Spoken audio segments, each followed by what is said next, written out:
وعلى آله وأصحابه وعلمنا ما جهلنا وانفعنا بما علمتنا وجعلنا من المخلصين وصلى الله على سيدنا محمد وعلى آله وبارك وسلم والحمد لله رب العالمين أما بعد.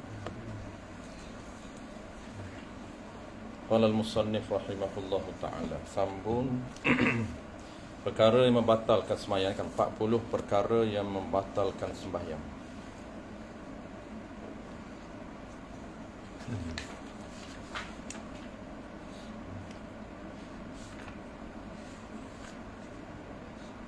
Dan ke-12 104 kan, surat 104. Dan ke-12 qala al-musannif rahimahullahu ta'ala, dan ke-12 daripada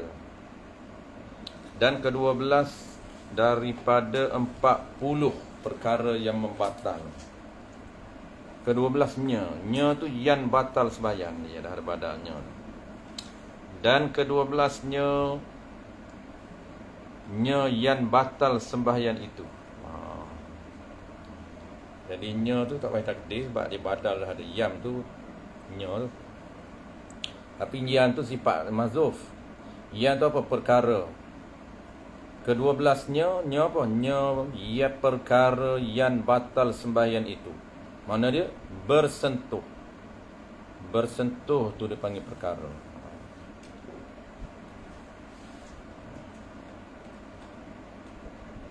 Perkara yang ke-12 ialah bersentuh najis. Itu perkara batal tu, bersentuh. Yang tu sifat baru, belum ni lagi. Jadi perkara batal tu ialah bersentuh najis atau menanggun.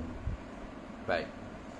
Jadi pertamanya, perkara batal yang ke-12 ialah perkara batal sembahyang ke-12 ialah bersentuh najis. Bersentuh najis ni dia nak, pertama dia nak kena cara sentuh. Yang kedua syarat dia najis. Kalau najis tapi tak sentuh, tak batal. Kalau sentuh tapi tak najis, tak batal juga. Sentuh dah tapi tak kena najis. Ataupun najis tapi tak sentuh, tak dinamakan sentuh. Jadi cukup dua syarat baru batal. Sentuh dah. Sentuh apa? Najis ni, batal. Apa dia nak kata sentuh tu? Dalam mazhab Syafi'i, sentuh ini, makna sentuh ni bertemu kulit dengan sesuatu. Di sini dia nak bertemu kulit dengan najis. Tapi dalam bab perkara batal dia ada perbezaan sedikit. Ada tak bertemu kulit pun batal juga. Bersentuh juga. Bersentuh apa? Bukan kulit je. Itu kena detail. Cuma kita nak faham sentuh dulu. Faham sentuh dulu. Nak sentuh, asalnya bertemu kulit dengan kulit. Tapi dalam bab perkara batal tak semestinya kulit. Berkain, sentuh kain dengan najis, batal. Sebab apa? Sebab kain berada di kulit. Itu kita kena faham je. Tapi nak bagi faham sentuh dulu. Maksud apa di sini ni? Sentuh di sini ni dia panggil bertemu sesuatu. Sesuatu tu apa? Sama ada kulit ataupun benda yang berada di kulit pakaian. Bertemu tu dipanggil sentuh. Bertemu sesuatu tu, bertemu tu dengan najis. Kalaulah bertemu sesuatu sama ada kulit ataupun pakaian yang berada di kulit kita, di badan kita, tapi bukan najis, maka tak batal lah. Contoh apa? Contoh duduk di pakaian kita itu bukan najis pun. Apa dia? Tahi telinga. Tahi telinga tak najis, tak batal lah. Itu dia kata bertemu tu, bersentuh tu. Sentuh, temu di sini dengan maksud temu najis. Kalau tahi telinga bukan najis. Penuh baju pun tak apa. Ataupun hingu bukan najis. Penuh baju, penuh poket pun tak apa. Air liur bukan najis, penuh poket pun tak apa. Air liur ni jenis orang lama, kaum tua. Orang lama ni dia punya kelenjar air liur dia dah hilang fungsi. Tak ada berik. Macam kita ni Allah Ta'ala bagi kekuatan boleh kontrol air liur. Kita nak keluar paksa keluar boleh, nak stop boleh. Sampai satu tahap air liur kita dah tak boleh stop. Dia keluar meleleh. Bercakap pun meleleh air liur. Tak bercakap pun meleleh air liur. Duk solat pun meleleh air liur. Nak telan tak boleh. Lepas dia buat macam mana? Maka dia pun ludah dalam poket. Ludah dalam poket, penuh poket air liur. Penuh poket hingu. Kenapa hingu? Sel semua. Orang semua nak solat, menitih aja. Maka jangan pastikan menitih atas masjid, haram. Surah tak apa. Maka nak elakkan daripada menitih atas masjid, maka dia pun sediakan poket dia. Bagi poket besar. Hingu masuk poket habis, penuh. Penuh poket atas, poket bawah. Pakai poket tu, poket baju apa? Baju orang kenduri tu. Salang kaut tu. Kenduri dia tak boleh pakai macam ni. Pakai poket 4 tu, 6. 2, poket 4. 2, 4. Tu. Over lah. Sebab nak simpan duit. Tapi sama lah, air liur dia ke hinguh dia penuh. Boleh tak membatalkan. Kenapa tak batal? Kerana itu mustaqzar, berada di pakaian dia, ataupun mustaqzar berada di badan dia. Apa? Ya, syarat ni bukan mustaqzar, syarat dia najis. Kita dah bincang sebelum daripada ni. Beza najis, beza mustaqzar. Atau habis bertemu najis batal, ataupun menanggun. Ini isu yang kedua. Bertemu najis ataupun menanggun barang. Menanggung. Menanggung tu, menanggung apa? Menanggung barang. Ni bukan bertemu, menanggung. Bertemu tu maksud bertemu atau bersentuh najis. Ni bukan bertemu, ini menanggung. Menanggung ni apa? Membawa, termasuk dipanggil menanggung. Menanggung, membawa, termasuk dipanggil menanggung. Sebab maksud menanggung ni apa? Menanggung ni kita panggil menanggung sesuatu. Menanggung sesuatu ataupun membawa sesuatu. Bukan sentuh. Sentuh macam ni, ni sesuatu sentuh tu bagi bertemu. Kulit bertemu kulit, kain bertemu najis. Ada pun menanggung, membawa ataupun tanggung. Ni najis kita buat macam ni. Itu panggil menanggung. Menanggung dengan jari, batal. Sentuh dah, bukan. Ni najis, kita tanggung. Itu dipanggil menanggung. Menanggung sesuatu atau membawa sesuatu. Sama dengan Quran pun. Sama je. Sentuh Quran haram, membawa Quran haram, menanggung Quran haram. Ada setengah data saya tak tanggung Ustaz, saya bawa macam ni. Ni tak sentuh, tak sentuh. Ini tanggung. Walaupun menanggung dengan satu jari. Menanggung apa? Menanggung barang. Barang ni benda. Barang yang berhubung dengan najis.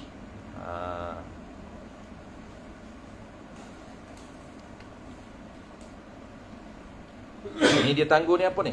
Barang yang berhubung dengan najis. Bukan dia tanggung najis. Bukan dia bawa najis. Bukan dia tanggung najis.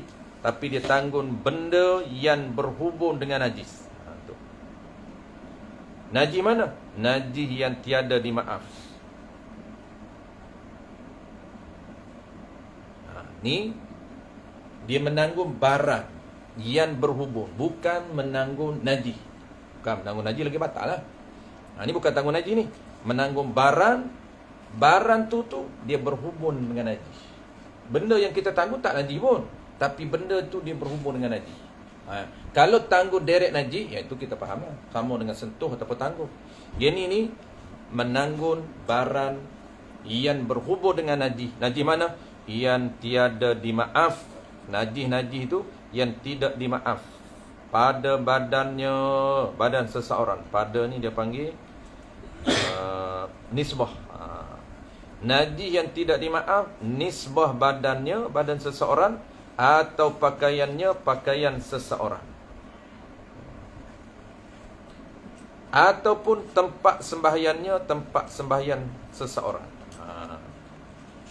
Najis tu sama ada najis yang tidak dimaaf tu, nisbah sentuh di badan dia, ataupun badan dia tanggung dengan badan dia, ataupun pakaian dia. Sentuh pada pakaian dia, tak boleh ke?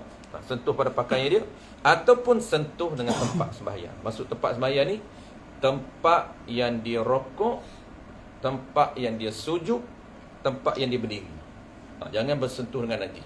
Tempat masa dia kiam jangan ada najis. Dia rokok, jangan kena najis. Ruang dia rokok tu pastikan tak najis. Tempat dia kiam, pastikan tak najis. Walaupun najis atas kepala, tak apa. Sebab tak kena pun. Tak panggil tempat solat. Tempat solat dengan maksud apa? Tempat solat dengan maksud ketika dia berdiri, itulah tempat sembahyang dia. Ketika berdiri, walaupun hampir sangat dengan najis atas kepala, dia sembahyang di siling dia dekat. Atas, di siling dia ada tek cicak penuh. Tek burung ada, tek cicak ada. Tapi kepala dia kena, tak kena. Maka tidak batal sembahyang. Kenapa? Tak batal. Sebab tak bersentuh dengan najis. Tak menanggung najis. Itu najis atas kepala dia, itu atas. Bukan dia tanggung. Sebab tak bersentuh dengan dia. Yang tanggung ni mesti bersentuh. Itu dia panggil tempat solat. Kalaulah dia rokok, tempat solat dia, ruang dia rokok, jangan ada najis. Dia rokok itu jangan ada najis. Ketika mana? Ruang rokok. Iktidal sama, sujud sama. Ke tempat yang dia letak 7 anggota itu jangan ada najis. Itu dipanggil tempat sembahyang. Walaupun di bawah dada dia itu ada najis. Contoh, dia sujud Allahu Akbar. Dahi dia sujud ni tak ada najis. 2 tangan dia letak tak kena najis. Walaupun tahi ni, tahi cicak ataupun tahi anak dia kencing ni, tahi anak dia begok ni, duduk bawah dada. Dia sujud aja, bawah dada ada tahi. Dia sujud aja, tepi tangan ada tahi. Itu tidak dinamakan tempat sembahyang. Sebab tempat sembahyang ketika sujud, tempat dia letak 7 anggota. Di kaki dia tempat dia pacak, tak kena najis pun. 2 kepala lutut dia tempat dia letak, tak kena najis pun. 2 tangan tempat dia letak, tak kena najis. Tempat sujud tak kena najis. Itu dia panggil tempat sembahyang. Cuma kaedah al-mazhab al-Imam Syafi'i, sembahyang berhampiran dengan najis ini makruh. Pemasuk makruh sekiranya kita belum takbir tu. Belum takbir, memang sengaja kita solat berhampiran najis, itu makruh. Kalau solat atas najis, itu tidak sah. Tapi kalaulah kita dah takbir, tiba-tiba baby datang begok, itu tak apa. Kerana memang kita dah solat tempat bersih dah. Jadi sunat. Sebab tu kenapa antara perkara sunat sebelum takbir. Dia ada beberapa perkara sunat sebelum takbir. Kita bincang tadi. Pertamanya, sunat kita luruskan tangan. Tangan itu lurus siap-siap. Belum takbir sunat lurus. Bukan selepas takbir, bukan nak angkat tu baru lurus, nak angkat. Allahu Akbar. Belum angkat itu sunat lurus. Bukan sunat gerak. Tak sunat gerak dah. Lurus. Tak perlu betulkan tangan, lengah, tak perlu. Kan macam-macam kan hari ni orang muda. Tiap macam tu. Nasib baik dia tak macam ni. Ada juga yang buat, duduk masjid, nasib baik tak kena belakang tu imam. Dia duduk belakang tu imam. Siap senaman. Siap tekak. Sekejap lagi lah ban, tekak tu. Tengkok ni tak sunat bergerak dah. Sunat, yang pertama luruskan tangan. Yang kedua sunat apa? Mata. Fokus di bawah. Dia panggil sunat melihat tempat ataupun kawasan sujud.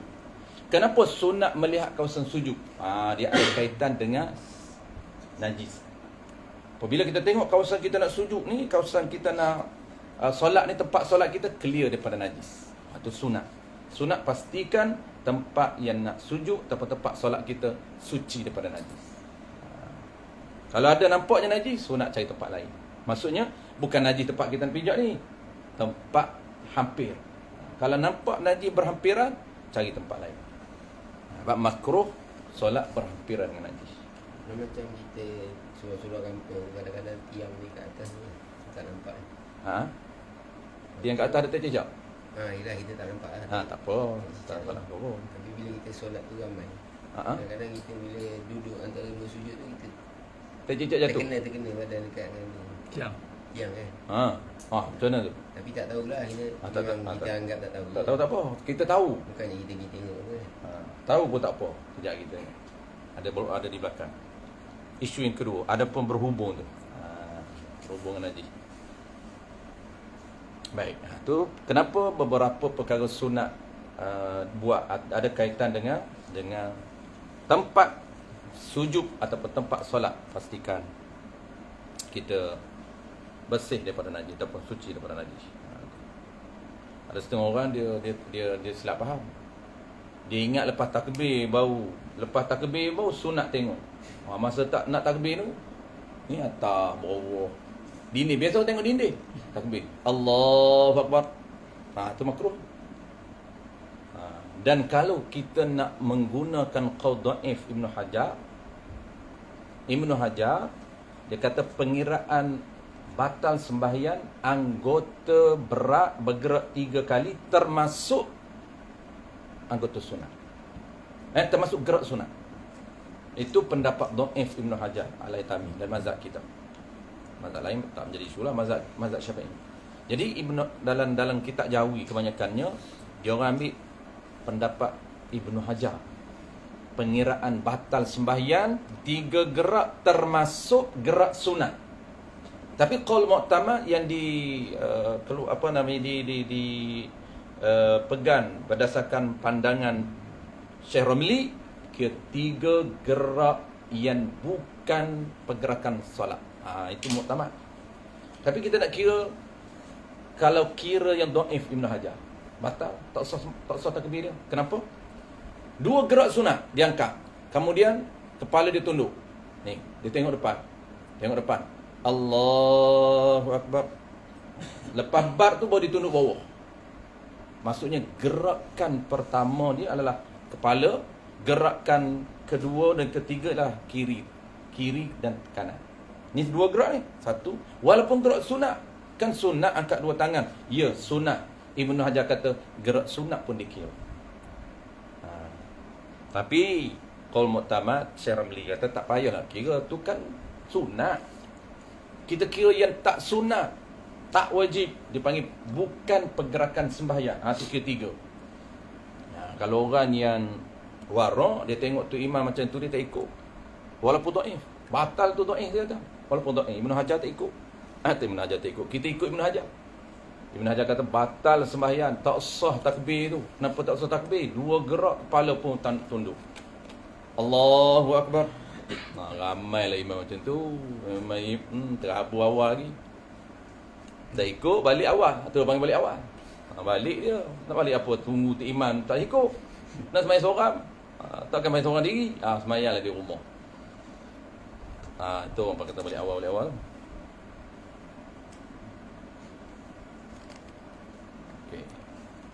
Yang berhubung dengan najis yang tiada dimaaf, nisbah badan, pakaian atau tempat sembahyang. Habis. Mana contoh? Seperti ia seseorang pegang. Dia pegang tu. Dia pegang tu bukan dia pegang kena najis, bukan dia pegang najis. Tak, dia pegang tempat lain, tapi tempat yang dia pegang tu berhubung, bersambung. Berhubung dengan maksud bersambung dengan najis. Atau dia menanggung.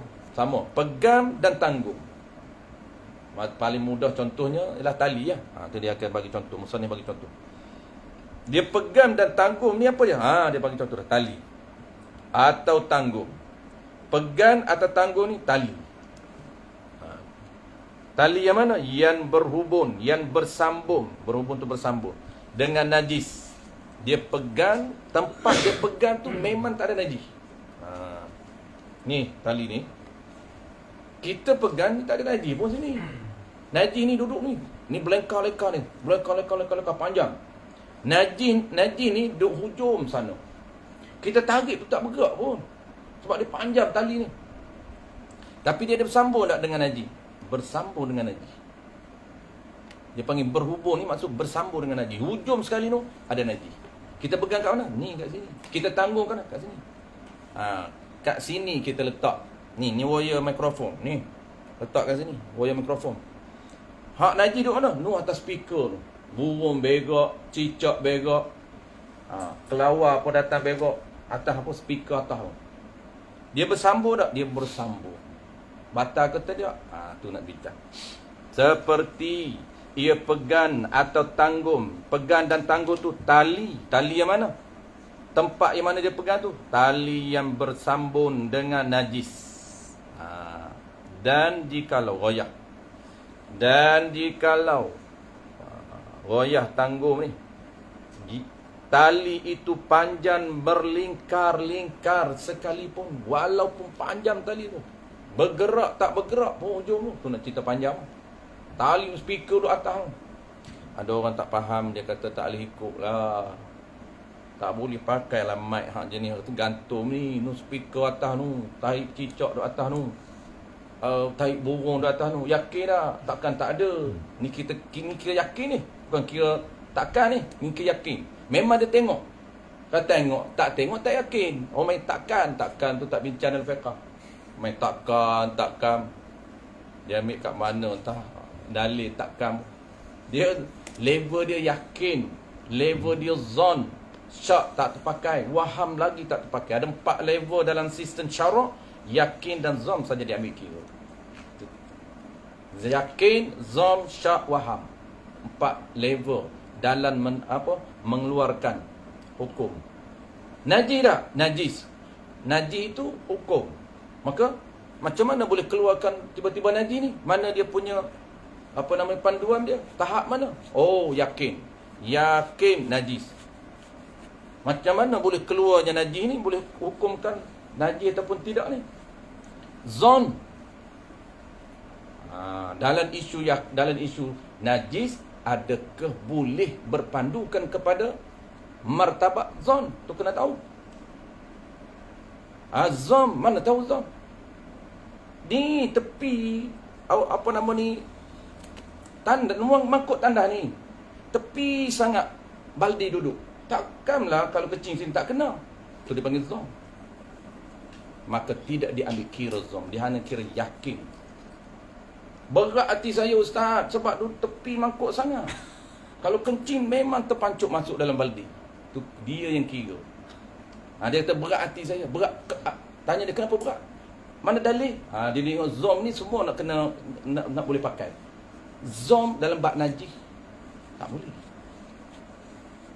Zom dalam bab ibadat, masuk solat boleh pakai zom. Keluar solat tak boleh pakai. Keluar solat yakin.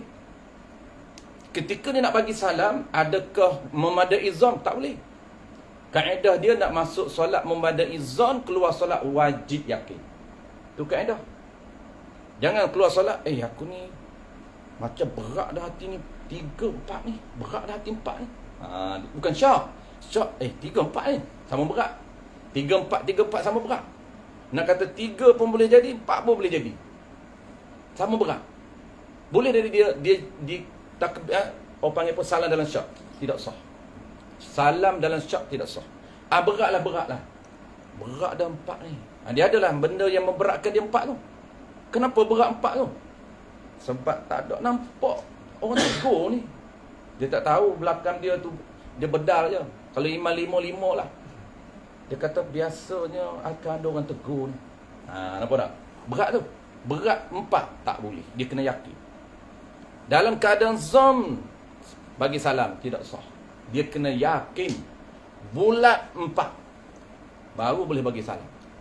Kalau duk main 3, 4 wajib tambah 1 lagi. Bukan sunat tu, wajib tambah 1 lagi. Sebab supaya apa tambah 1 lagi wajib? Supaya bulat, memang yakin sungguh. Ni baru yakin 4 ni. Lebih tak apa lah. Memang yakin tu 4, lebih over tu. Terlebih tak apa, lagi yakin lebih. Ni bukan saja 4 ni, 5. Lagi yakin. Dia nak salam dalam yakin. Jangan salam dalam zon, jangan salam dalam syak. Ibadat pun dia kena ambil tahu bila boleh pakai zon. Tak semua pakai zon. Begitu juga syak. Begitu juga najis. Najis yakin. Yakin. Tengok. Cium air baldi tu memang bau. Kencing. Ni game main kaki kencing mana datang ni. Tu yakin lah. Tak boleh guna lah air tu. Oh yakin. Baik. Ni yakin ni. Isu yakin ni. Kalau tak yakin tak payah sembang lah. Cakap kata imam tu. Tak payah sembang lah man. Letak aja mic ni. Bukan yakin atas tu ada tak cicak. Ada setengah tu hak jenis tak. Tu guru cakap apa? Jenis mengaji fiqh tak masak. Apabila tak masak nak amal tak boleh. Ibarat makanan, kalau tak masak bukan boleh makan pun. Ubi tak masak tak boleh makan. Tape tak masak tak boleh makan. Buang je lah. Ngaji ni biar sampai satu tahap boleh beramal. Kalau duduk tengah tak masak lagi tu, nak betul-betul tu, jangan duduk mengajar lagi. Harus habis masyarakat. Bukan dia yang pening, dengan murid-murid pun 2 kali pening. Ini yakin macam mana? Apa hukum kalau yakin atas hujung sana tali yang bersambung dengan najis? Yakin ada najis. Tali ini kita pegang ataupun kita tanggung. Tanggung ni kita sakut di badan lah. Itu tanggung. Sakut di badan, takut di betih kita, tambak di betih kita, tambak di pinggan kita, kita pegang ataupun kita letak kat mana, semua panggil tanggung. Apa ini? Walaupun dia kata tali itu panjang berleka-leka, jika ia bergerak, ia orang sembahyang tu bergerak, tiada bergerak hujung tali yang bersambung dengan najis itu sekalipun. Jawab dia, nescaya. Ni jawab, nescaya batal sembahyang ni.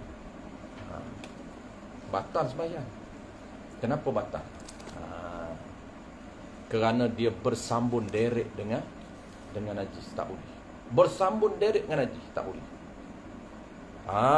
Kalau macam tu tak bolehlah pakai mikrofon kerana bersambung. Ini isu ni bersambung derek. Derek dia bersambung dengan najis walaupun panjang. Kita tarik tak bergerak pun najis tu. Kalau tarik bergerak najis itu tak panggil apa nama panjang. Tu tak boleh. Hak ni pun tak boleh. Sebab apa? Sebab dia bersambung derek. Isu mikrofon lain. Kenapa? Dia tak bersambung derek. Dia sambung dengan amplifier dulu. Daripada amplifier tu boleh sambung atas. Itu lain. Itu isu kedua. Tu. Jangan bertukar. Ini yang masalah orang pegang isu mikrofon ni tak boleh. Sebab apa? Sebab isu ni. Dia bertukar isu. Rupanya ada dalam kitab. Memang ada dalam kitab. Masalahnya faham tu. Orang ini sedap juga hak mengaji tu. Geng mengaji ni dia hujah dia ada dalam kitab. Betul. Tapi mu tu tak faham. Semua modal ada dalam kitab. Ya. Masalah kita tak faham kitab. Tu kata mengaji. Tu guru kata mengaji jangan baca kitab. Baca kitab memang tak faham. Baca perut titik. Tak hurai pun. Hurai satu-satu. Yang kata syarat nak batal macam mana, bertemu macam mana, sentuh macam mana, najis macam mana. Kena cukup 2 syarat.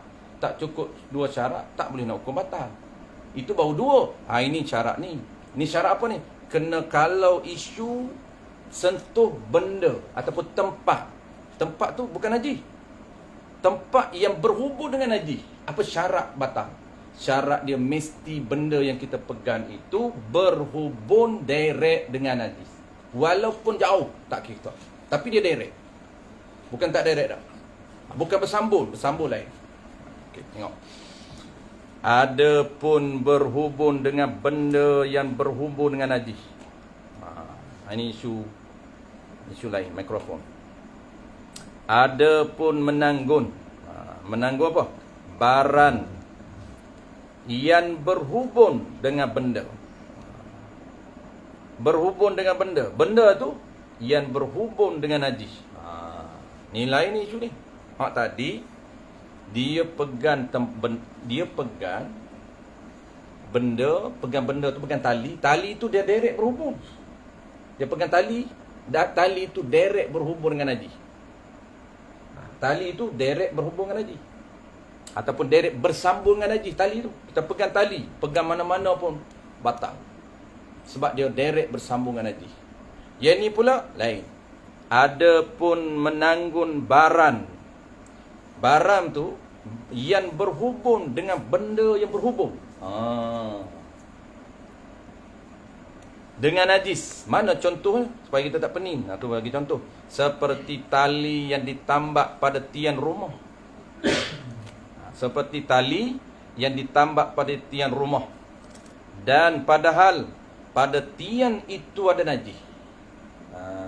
Tadi kita pegang tali itu memang direct najis. Di hujung tali itu ada najis. Di hujung wire tu ada najis. Tak bersambung. Ni dah. Ini kita pegang wire. Di hujung wire ada najis, tak ada. Cuma buaya itu ditambak pada benda yang ada najis. Tiam ni najis ni. Ni, ketui ni ada najis. Adakah kita pegang tali berhubung dengan derek? Tak. Kita pegang tali tu di sini, tambak ke sini. Najisnya situ.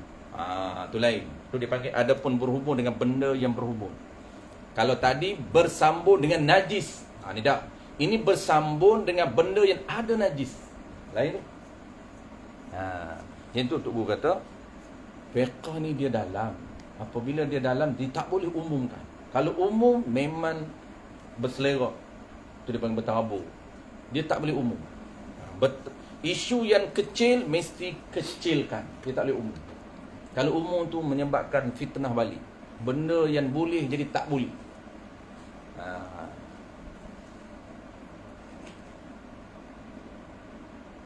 Macam ni lah orang faham umum.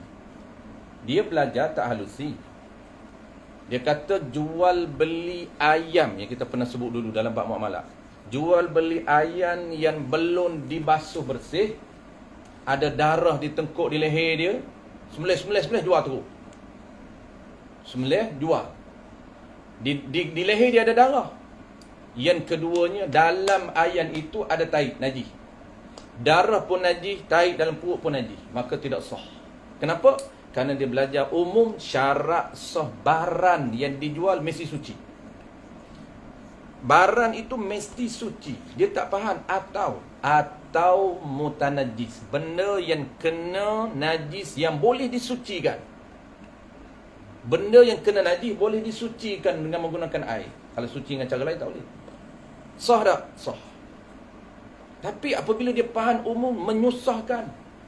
Siapa buat keluar hukum, siapa betul-betul warak, dia kata orang tak akan beli ayam sembelih belum buang perut. Warak apa?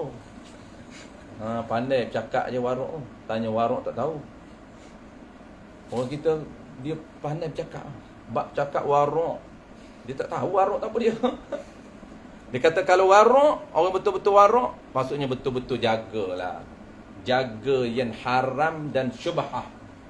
Ni syubhah ni. Syubhah apanya? Tu yakin suci tu. Darah. Darah tu boleh dibasuh. Sebab syarat sah jual beli mazhab Syafi'i, barang tu suci atau mutanajis yang boleh dibasuh. Boleh tak basuh dah? Boleh. Boleh tak buang najis? Boleh. Cuma detailnya akad itu sah. Hak najis ada tu, dia panggil ittiba'. Dia panggil yadus sufqah. Tu detailnya. Dalam tu sebenarnya bukan kat jual beli je. Dia ittiba' yadus sufqah. Tapi belajar hudu-hudu, dogo-dogo ni, tak tahu menata apa yadus sufqah. Tahu jual beli. Tapi dia tak tahu, tapi pandai bercakap. Tak sah tu, tak tahu. Dah belajar dogo-dogo, belajar kasar-kasar, orang kata, tak payah buat hukum lah. Ni tak. Siapa yang jual beli ayam, sembelih tak basuh, tak sah. Fatwa mazhab dia. Mazhab lain lagi sah. Hanafi, Maliki lagi sah. Syafi'i pun sah. Tiba-tiba dia tak sah. Takkan mazhab baru. Hancur mazhab banyak hari ni. Selerok mazhabnya, mazhab dia sendiri, tapi bahayanya claim Imam Syafi'i. Bahaya. Lepas tu kita mengaji kasar-kasar, jangan duduk. Jangan duduk jangan duduk semangat berfatwa. Kesian. Hak mana percaya kat ustaz tu habis. Hak mana dengar ceridik tu tanya jugalah. Hak mana telan bolak-bolak, tak boleh beli lah. Ayam di pasar, tak buang tahi tu, kena buang tu. Ban, ayam abang ni dah buang semua dah lagi barang dalam. Tak boleh. Tak boleh. Saya nak abang buang dulu. Tidak bertimbang tak sah dia tak. Saya nak ayam, abang timbang dengan tahi-tahi. Tak tahamnya orang macam ni. Jual ayam hidup tu boleh jadi dia berani jual ayam hidup. Kalau jual ayam hidup, tanya dia sah ke jual ayam hidup? Jual ayam yang tidak disembelih hidup-hidup, sah ke tidak? Sah. Kenapa sah pula? Ada tahi juga dalam tu. Tak apa, dia kata tahi ni di nyawa. Pandai dia jawab. Apabila nyawa ada, dia boleh, dia kata boleh. Sebab nyawa tu kuat, kekuatan nyawa tu, roh ada. Sebab tu jual binatang hidup sah. Melainkan jual pada kafir yang yakin dia tak sembelih tu tak boleh, haram. Tu jaga-jaga. Yang kasar-kasar ni bahaya, dia fitnah balik ke agama. Hak boleh dia kata tak boleh. Baik, habis. Jadi isu kedua ni, dia pegang tempat yang tak ada najis dan bersambung pula dengan tempat yang tak najis juga. Cuma tempat barang tu ada najis. Tali ni diikat pada tiang, yang di tiang itu ada najis. Tu. Seperti tali yang ditambak diikat pada tiang rumah, dan wawul haliyah, padahal pada tiang itu, yakni ada pada. Pada tu bukan pada nisbah tu. Ada pada. Dan padahal ada pada tiang itu najis. Dan jikalau ghayah najis tu, nak cerita najis tu, bersangatan najis tu, walaupun najis mughallazah sekalipun, tak kisahlah asalkan ada najis je ni nak cerita. Tak kisahlah najis apa pun, walaupun mughallazah pun. Dan wawul haliyah juga, padahal juga. Dan ke mana padahal? Dan yang ni padahal tali itu ditambak pada tiang tempat yang tiada najis. Jangan tambak pada najis. Tambak pada najis isu pertama. Tambak pada najis isu pertama tu, ini isu kedua. Isu pertama, tali kena najis, di hujung tali ada najis. Itu isu pertama. Isu kedua ni, di hujung tali tidak ada najis, tapi diikat tempat yang bersambung dengan najis. Ikat apa? Ikat tiang. Di tiang tu ada najis tak? Ada najis. Tu.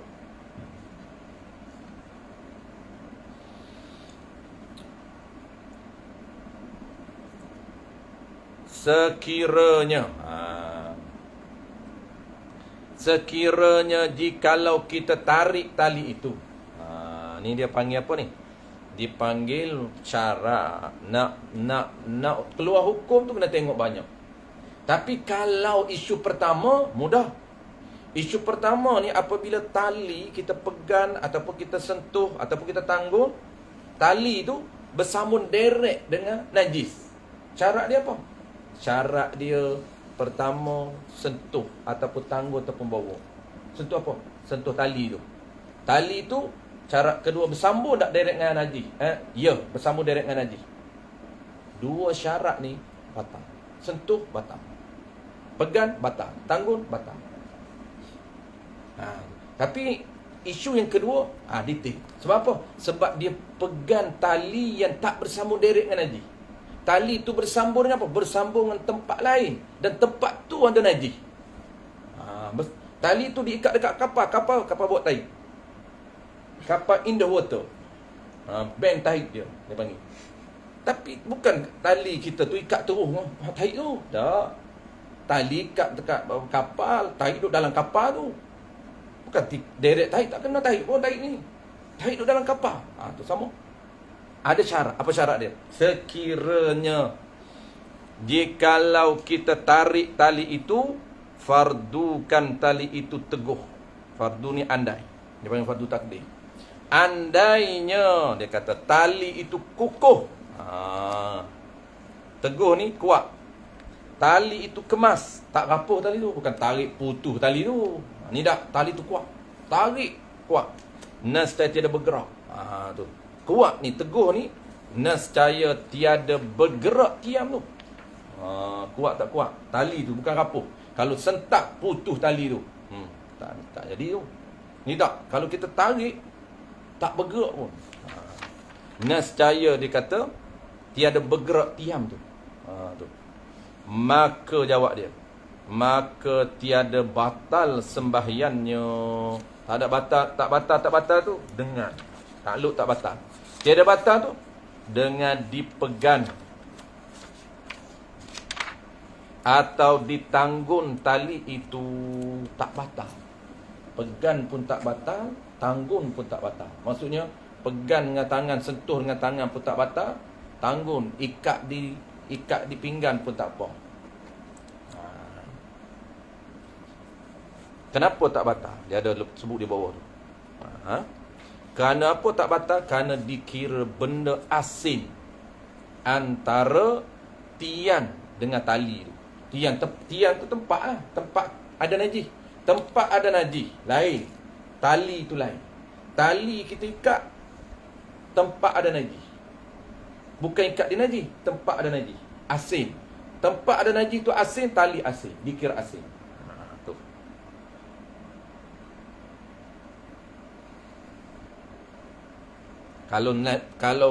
Kalau najis bersambung, nah itu isu pertama. Ni tak bersambung. Sebab tu dia dikira asin.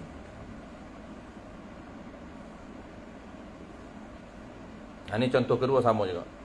Habis pertama, contoh kedua sama. Dan demikian juga. Dan begitu juga. Dan sama juga. Tu wakadzalika. Wakadzalika dia ada wajah syabah. Begitu juga. Sama juga. Sama tu mesti ada sudut. Sama dari sudut mana? Tu wajah syabah. Wajah syabah ni orang panggil titik persamaan. Titik persamaan. Orang panggil apa? Bahasa moden, sudut persamaan. Dari sudut mana sama tu? Wakadzalika. Sudut apa? Sudut hukum. Sama-sama hukum tak batal. Tak batal solat. Kenapa tak batal solat? Sebab tali tu dia tak bersambung direct dengan najis. Tali bersambung dengan tempat yang kena najis. Dan tempat tu pula, tali tu pula bukan rapuh-rapuh. Rapuh lagi tak sembang. Sentap tali tercabut lagi tak sembang. Ni cerita ni tak batal ni. Tali tu kemah. Kita tarik tali tu tak putus pun. Kalau tarik putus, sentak putus, rapuh tali, lagi kita tak bincang. Macam mikrofon.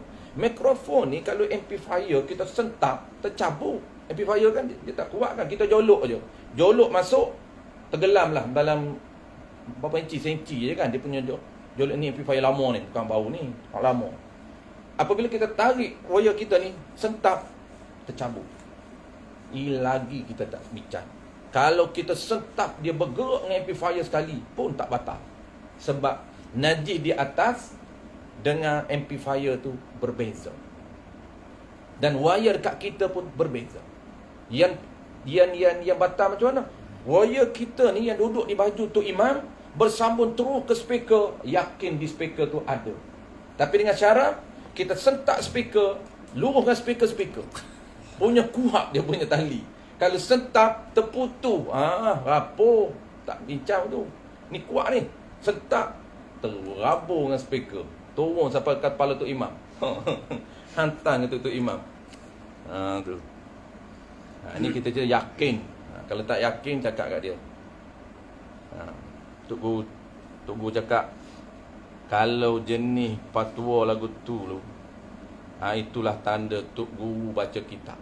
Walaupun dia panggil Tok Guru. Tok Guru dah dia ni. Baca kitab fiqh dah. Banyak baca. Satu hari 10 kitab dia baca. Tapi tak faham. Maka tetap orang panggil Tok Guru baca kitab. Bukan Tok Guru mengajar kitab. Dia kena mengajar, jangan baca. Baca tu masuk kelas jawi lah. Dah pandai jawi tu, boleh baca kitab lah. Itu tak perlu Tok Guru baca. Kami boleh baca. Kalau kadang nak buh domain je. Kadang nak buh domain tu tak payahlah. Buh domain, marjik domain mana lah. Tak keluar isu pun. Domain dia pandai bubuh. Hak ni. Isu tak keluar. Tu berjam juga tu mengaji macam tu. Hak lagi teruk lagi. Domain pun tak tahu. Tu lagi teruk. Domain pun tak tahu nak marjik. Tapi ada orang nak mengaji. Kita heran pergi ajarilah hari ni. Nak domain tak pandai bubuh. Tanda dia tak mengaji tu. Kalau mengaji, dia cekap. Tapi dia pernah mengaji. Dia akan ingat. Walaupun dia tak tulis. Kan kita menteri domain kan tak tulis. Semua duduk dalam ni. Tapi kita mengaji. InsyaAllah dia ingat. Tapi orang yang tak pernah mengaji, kita tahu. Domain dia tak berani bubuh. Dia tak pernah mengaji. Tapi dia berani baca. Ini kepala syaitan nama dia. Kenapa kepala syaitan? Sebab dia memandai-mandai nas ulama. Atau panggil tak tanggungjawab. Orang tak kenal je berani. Tapi kalau kenal betul-betul, dia tak berani buat. Sebab apa? Dia bertanggungjawab. Mengaji tak apa. Tak mestinya kita mengaji Tok Guru, tak apa. Tapi kita tahu tak, kita pernah mengaji. Kalau sekadar sekolah Arab, kita bukan Arab. Tapi bukan boleh harap pun. Sekolah Arab bukan dia baca macam ni. Macam kita tak tahu je. Kan? Jatuh pian lah mengaji kitab Matlaq. Di Johor tu. Kelas apa? Kelas kafar Johor. Kelas kafar Johor. Dahsyat tak dahsyat. Matlak kelas kafar. Main-main lah. Kelas kafar Johor. Berani challenge. Tingkatan 1 naik baca iknok tu. Senok perut. Tingkatan 1 baca iknok. Itu. Duk pondok pun. 5 tahun duk pondok baca iknok. Tu pun senok perut. Baru masuk pondok tahun pertama tak baca iknok lagi. Selera. Bacalah ayat Anas dulu ke, lepas tu Mu'i ke dulu. Masuk tahun pertama tu naik kitab iknok tu. Tu jeng. Duduk pondok tak apa. Dia masuk semua kelas kan. Sebab kita ada asas. Habis lagi. Contoh kedua, begitu juga wajah syabah dia kat mana? Sama juga hukum dia. Tali yang diikat pada tiang rumah sama pada pihak apa? Dari sudut apa? Dari sudut tak batal. Tu sama tu. Sama juga tali yang diikat pada kapal yang besar. Kapal buat taik. Dan ada dalam kapal itu najis. Ada dalam kapal itu taik. Dan tempat yang diikat tali itu tiada najis. Tak ada taik pun. Maka tiada batal sembahyang. Kita pegang atau tanggung tali itu. Pegang tali itu, tanggung tali itu. Kenapa? Kita juru mudi kapal. Patutnya kapal buat taik. Parking lah kapal tu. Solat atas ni. Tapi ni tepi pantai ni. Kapal kita tu pelabuh, jangan dekat sangat. Tali kita tali ikat kat pinggan ni. Tali ikat pinggan, takut hanyut kapal. Batal tak batal. Tali tu ikat dengan kapal tu, kapal ada taik. Bukan ikat di taik. Bukan ikat di kepala taik, jaga dia. Jangan fikir dengan kepala. Fikir kepala batal lah. Kenapa pakar dia fikir dengan akal? Tu bersambung tu, tarik dalam tu penuh, tarik dalam tu. Mana boleh bersambung? Berhubung bukan direct najis. Berhubung dengan tempat yang tidak ada najis.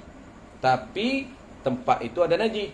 Cuma tali ditambak bukan dengan najis. Tu beza. B.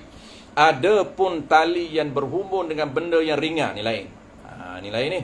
Apa maksud ringan? Kalau kapal, perahu kecil, tak boleh. Perahu kecil tu kita tarik, bergerak perahu tu. Tak boleh. Ni kapal besar ni. Sakat tarik seorang. Tak bergerak kapal tu. Kapal besar ni. Kalau perahu tarik, tak boleh. Dalam perahu tu ada tarik, tak boleh. Ni contoh yang tarik ni. Kalau ada najis, tak kira lah. Asalkan najis je. Ada pun tali yang berhubung dengan benda ringan. Benda ringan, kapal kecil ataupun perahu lah kita panggil. Benda ringan. Dan benda itu berhubung dengan najis. Benda yang ringan itu, benda ringan tu dalam perahu tu ada najis. Dan diikat, padahal diikat ditambak tali itu pada tempat yang tiada najis. Kita tambak tempat tu tak ada najis. Sekiranya sekiranya dia panggil taswir benda ringan tu. Macam mana gambaran benda ringan tu, macam mana rupa dia? Tu taswir. Bak li taswir. Jika kita tarik tali itu, maka bergerak benda itu. Ringan tu. Tu kapal kecil tu. Kita tarik je perahu tu, dia bergerak. Nascaya jawab. Jawab bagi jika. Jika kita nascaya batal sembahyang. Kita pegang atau tanggung tali itu. Tak boleh. Syarat dia kena kuat, benda tu kuat. Kita tarik tak bergerak. Tiang tu kuat, kukuh. Kapal tu kukuh, tiang tu kukuh. Kalau tarik, sentak dia, tak bergerak. Kalau sentak tu bergerak, tak boleh. Maksudnya bergerak ni bukan putus tali lah, bergerak. Tarik tu, tali tu mesti kuat. Bukan tali rapuh. Tali tu kena kuat. Kita tarik je, bergerak benda tu. Masuk kapal tu bergerak. Ada pun tali yang berhubung dengan najis, seperti yang ditambak pada anjing. Ni lain. Ini ikat kat anjing tu. Maka kita pijak atau duduk atas. Ni lain pijak dengan duduk ni. Pijak tu benda tu bawah. Bukan tanggung. Kita pijak tali. Tali tu bersambung dengan anjing. Kita tambah anjing. Maka kita pijak atau duduk atasnya atas tali pada tempat yang tiada najis, maka tiada batal sembahyang. Ni isu pijak, bukan tambak. Tambak tak boleh. Kita belanjin. Belanjin solat, takut anjing ni lari. Lalu kita pun tambaklah di betih kita. Solat, batal. Kenapa batal? Itu menanggung. Ini bukan tanggung, ini pijak. Lain, lain. Kita semua sama. Pijak tak apa. Tapi syarat bukan pijak najis. Pijak benda yang ada najis. Contoh, ni. Bawah ni sejadah ni kan. Ni sejadah. Kita tengok teh cicak banyak. Tak kisahlah basah ke kering tak apa. Kita ambil yang kering dulu. Kering tak ada cara apa. Kita pun hampar ni. Hampar benda atas. Jadi benda itu berada di atas najis. Kita panggil pijak. Kita pijak ni, pijak najis ke? Bukan. Pijak benda. Benda tu yang kena najis. Yang kena najis ialah sejadah. Kita duduk atas sejadah. Menyerap tak menyerap? Tidak batal sembahyang kita. Boleh. Bahkan memang kena buat macam tu pun. Wajib buat. Kalaulah kita tempat kita nak sembahyang tak ada pilihan. Tempat kita nak sembahyang ni semua najis. Tak ada pilihan tempat lain. Wajib.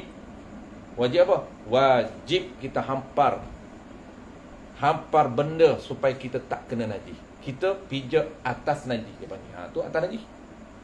Dia panggil pijak atas najis. Makruh lah? Tak makruh. Yang makruh ni berhampiran dengan najis. Ini bukan berhampiran. Bawah tu najis. Atas. Lain. Kalau ikut pakai akar tu makruh juga. Apa hampir. Hampir dengan najis. Bukan bawah najis. Ni bawah najis. Kita duduk atas. Bahkan kalau tak ada pakaian yang ada seluar kita, wajib telanjang. Tak boleh sujud atas najis. Tak boleh. Kalau dia sujud atas najis, tak sah sembahyang dia. Batal sembahyang dia. Bahkan dia telanjang, letak seluar dia tempat dia nak sujud, sah sembahyang dalam telanjang. Sembahyang dalam telanjang sah. Sebab tu wajib telanjang. Itu isu kita pernah bincang dulu. Tak ingat tempat mana. Isu dia, wajib telanjang dalam sembahyang. Selepas bagi salam, wajib pakai pakaian. Dia hanya benar telanjang dalam solat aja. Tu pelik. Ketika nak solat, wajib dia telanjang. Ketika nak keluar rumah, wajib pakai. Tak boleh telanjang, haram. Dia kata dalam solat telanjang, Ustaz, takkan keluar rumah tak boleh telanjang. Haram telanjang keluar rumah. Wajib pakai walaupun pakaian dia najis. Pakaian ada najis, kalaulah dia nak solat, wajib tanggalkan. Contoh, kita ada selain ni je. Selain ni je. Dan tak ada air nak basuh. Tak perlu gunting. Tak wajib gunting. Tak ada air nak basuh. Kalau ada pilihan, tak payah dia tanya lah. Ni cerita isu. Isu ada satu lai, ada najis pula, lepas tu nak basuh tak ada air. Nak solat, wajib solat. Ketika nak solat, wajib lodehkan keluar. Lempar buan, dua buah ni. Lepas tu solat macam mana? Solat telanjang. Ketika nak keluar, selepas je bagi salam, wajib pakai balik. Lebih lagi tak nak keluar rumah, wajib pakai. Pakai dalam keadaan ada najis, wajib. Jadi tutup aurah ni wajib tutup aurah walaupun najis. Walaupun benda yang tutup aurah itu ada najis, wajib. Melainkan ada pilihan.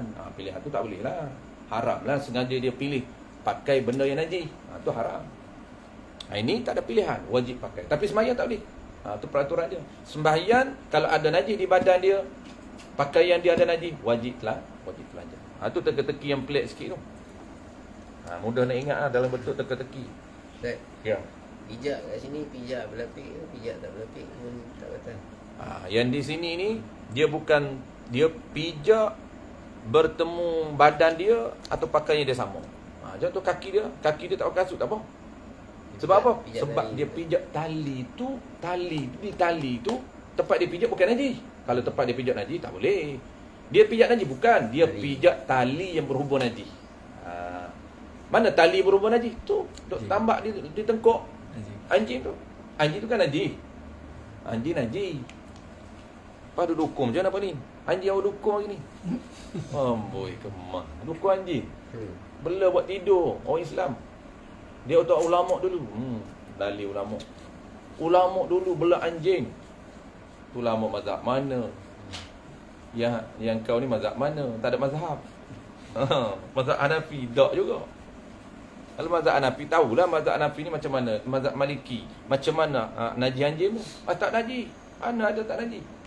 Mazhab Maliki najis anjing liur dia, air liur dia tu najis. Lain tak najis.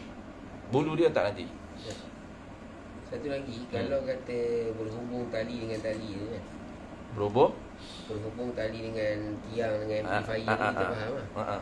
Kalau berhubung tali dengan tali, kalau kita tarik, tali yang lagi satu tu dia bergerak. Tak boleh kan? Tali tu ada najis Tali yang lagi satu. ada najis Pada amplifier. Kalau tak boleh. pada amplifier kita faham lah. Ni tali dengan tali. Dia bergerak. Bila tak bergerak boleh. tu maksudnya tak boleh jugalah. Walaupun kalau kita tak kedia, dia bersambung. Dia bersambung. Dia dah lain. Tak boleh. Dia syarat dia kena kuat. Syarat dia kena kukuh. Kukuh. Dia bergerak macam, lepas tu dia bagi contoh tiang rumah dengan kapal. Kenapa dia bagi contoh tiang rumah dengan kapal? Tiang rumah maksudnya tarik tiang tak bergerak, kemah. Kapal tarik kapal tak bergerak kapal. Maksudnya kemah bukan kemah tali tak putus dah. Kalau putus lagi kita tak bincang. Kuat tali tu, tapi benda yang dia tarik tu kuat. Syarat dia benda dia tarik tu kuat. Barulah kita pegang tu tak batal, pegang tali. Sebab apa? Sebab benda itu, tali kena benda tu bukan ada najis pun. Dalam kapal tak ada najis. Oleh kerana kapal tu besar, tarik tak bergerak, tak batal. Tapi kalau kapal ringan tak boleh. Tarik bergerak. Kalau bersambung dengan tali, tali tu ada najis hujung, tapi kita ikat tali, tarik sambung bergerak, tak boleh. Habis. Okey, kapal tu tak tahu besar mana, tapi tu lagi besar tali pada kapal. Jadi kapal tali tu bukan. Syak Abazaki punya soalan besar kapal, besar tali pada kapal. Ini orang panggil apa ni? Orang panggil apa nama ni, besar lembu daripada tali. Lebih kuat daripada sulu. Jadi dia tali tu tak apa besar. Dia tak kira besar kecil tali tu. Dia kira benda yang nak diperhubung dengan tali tu. Dia kira benda tu. Tali tu tak apa, besar mana pun tak apa tali tu. Tapi benda yang berhubung dengan tali tu ada kekuat. Benda tu bukan najis. Kalau hubung terus najis tak boleh. Tu kita faham dah. Ni dah, benda tu tak najis pun. Dalam benda tu ada najis, di benda tu ada najis. Tu dah tak kisah. Besar mana tali pun tak apa. Ada juga tali lebih besar dari kapal. Tak larat dalam kapal tadi tu kan. Berat sangat. Berat sangat kan. Dia tak apa, dia tak kira. Asalkan dia kira bersambung je. Sambung tak? Kita kena yang boleh tarik lah. Benda ringan tu.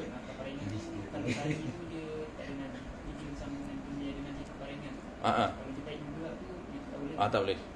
Dia tak boleh. Walaupun tali tu memang tak ada najis. Kalau ada najis tali awal-awal lagi. Tak najis pun pada tali tu. Dan tali tu kena pada benda tu, tepat tak najis pun. Tapi tak boleh juga. Sebab apa? Sebab tarik bergerak. Seolah-olah bergerak tu najis. Seolah-olah bergerak tu najis. Tak dibenarkan. Kapal kita kan, kita tarik perahu. Dalam perahu tu ada tarik. Isi tarik dalam perahu tu sebab duduk seminggu tak ada tandas. Perok dalam tandas, perok dalam kapal. Bawa lah tom tu macam dulu, orang dulu. Kita je tak hidup zaman dulu. Zaman kandang tarik tu. Dulu tarik dipikul. Rumah ni berok dalam tom. Huduh dulu. Tandas belum tanah bergerak. Piramli tu dah bergerak dah ada tandas. Belum tanah bergerak belakang rumah, tandas orang berok dalam tom. Buat tom, penuh tom najis ni, panggil gang in the water. Dulu tak ada in the water. Dulu tak indah lagi. Sebab apa? Pikul datang pakai basikal dulu. Pakai basikal tu sebenarnya dah maju dah. Tok Guru cerita belum basikal ni dia orang buat bisnes tarik macam mana? Pikul. Kandar pakai kayu, depan satu tom tarik, belakang satu tom. Dia pikul tarik ni. Pikul tarik. Orang Melayu dulu tak nak pikul tarik. Orang Melayu semua dia nak maju dah. Geng-geng dia pikul tarik. Maju, baru pakai basikal. Depan tarik, belakang tarik. Basikal ni alam, pakai alam tu kan basikal alam tu. Basikal hang tua tu. Tong tarik tu depan, belakang tarik ikat. Pakai tarik dulu. Dia bawa ke mana? Dia ada tempat buangan. Tu tempat buangan dia tu. Dia buat macam kolam buangan dia, buangan dalam najis. Dia tak buang di sungai, tak boleh. Di sungai. Kalau buang di sungai pun sembunyi-sembunyi lah. Dibenarkan buang di sungai ni individu lah. Individu tu. Dia kalau kampung betul, tak ada tuan tahi pun. Dia panggil tanah bergerak. Hak elok cangkul. Cangkul. Tu elok lah. Hak tak elok dia bedal je berpokok je. Masuk, nak berok ni, masuk hutang. Senyap setengah jam, tiba-tiba muncul. Dah lepas lah, melepas dah. Datang zaman okey sikit, baru pakai cangkul. Pakai cangkul. Habis zaman cangkul, baru naik tom tandah. Habis tom tak larat dah, baru buat tandah. Jangan tak nampak macam mana tarik duduk dalam perahu. Itulah dia. Bol plastik. Kenapa dia tak nak berok dalam laut? Tak nak berok di sungai? Dia kata makruh berok di sungai. Kan mengaji dah makruh berok di sungai. Air yang tenang makruh. Tapi makruh tu air sedikit. Kalau air banyak di sungai tak ada makruh apa pun, hantam je. Tu dia ibarat apa tu? Tu makanan dia dari ikan. Butiang. Butiang. Butiang. Butiang. Tu makruh tiam ni ada matahari. Kalau tak ada matahari tak apa. Tak makruh. Kalau kita nak ada matahari, tu yang jarak kita bubuh benda tu. Tapi kalau tak nak ada matahari, berok tak membelakangi matahari tak apa. Habislah isu yang terakhir, masalah tu kita baca masalah. Adapun tali berumur najis dah, habis dah. Maka kita pijak atau duduk atasnya pada tempat yang tiada najis, maka tiada batal sembahyangnya. Kenapa? Kerana pijak. Dan demikian juga ada najis di hujung sajadah. Sama lah. Atau di tengah sajadah. Orang Melayu panggil sejadah. Jadi asal dia sajadah. Dan kita pijak atas sejadah itu. Hujung tu dia tak cicak. Kita pijak atas sejadah tu. Dan duduk atasnya. Duduk. Dengan tiada bersentuh anggota kita dan pakaian kita ketika berdiri dan ketika duduk, maka tiada batas sembahyangnya. Kenapa tak batal? Kerana bukan dinamakan tempat sembahyang. Tempat sembahyang tempat kita pijak. Ni kita pijak, tak cicak di sebelah. Tak apa. Ni tempat kita tempat sembahyang kita sujud, tujuh anggota. Ini tak cicak duduk bawah dada kita. Mereka orang perempuan, perempuan bahaya. Orang perempuan pakai yang solat dia, kalau dia sujud, habis ni, bawah ni. Tu tak boleh. Tu dipanggil bagi orang perempuan tempat semayang dia lebih luas pada kita. Sebab dia sujud ni kain, dia panggil kain solat. Kalau orang Kelantan lagi dahsyat nama dia kain kana. Lagi tak faham. Kain kana. Kain kana.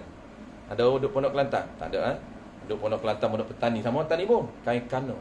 Hilang terus. Apa kana ni? Bukan nama Kakno, bukan. Jauh tu. Kana. Kain kana tu maksud telekom sembahyang. Tu kain kana. Bahasa-bahasa dialek. Tu yang orang nak mengaji kitab Tani, nak mengaji kitab Kelantan, dan kitab terjemahan Melayu diberintis oleh ulama Fatani dengan ulama Kelantan. Bahasa dia majoriti bahasa petani Kelantan. Maka kita kena baca dengan guru. Memperhamba. Ada saya dengar baca kitab maka perhamba. Ini silap cetak. Silap cetak apa? Perhamba tu bahasa petani. Perhamba. Hamba betul. Ni pa ni tambah. Pandai dia. Ini tanda tak mengaji. Baca je. Perhamba ni lebih mubalaghah daripada hamba. Tu banyak tu dalam kitab taklim. Kita penutup tu banyak dia guna perhamba.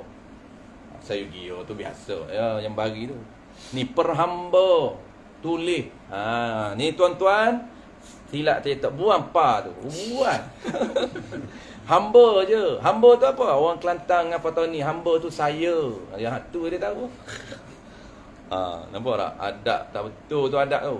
Pihak pangkah tu. Adat dengan kitab. Kalau betul cara cetak pun jangan pangkah. Kurung kan. Tu beradat dengan kitab. Kena baca pelita penutup. Kena baca taklim muta'alim. Tapi dahsyatnya orang baca pelita penutup pun tak ada adab.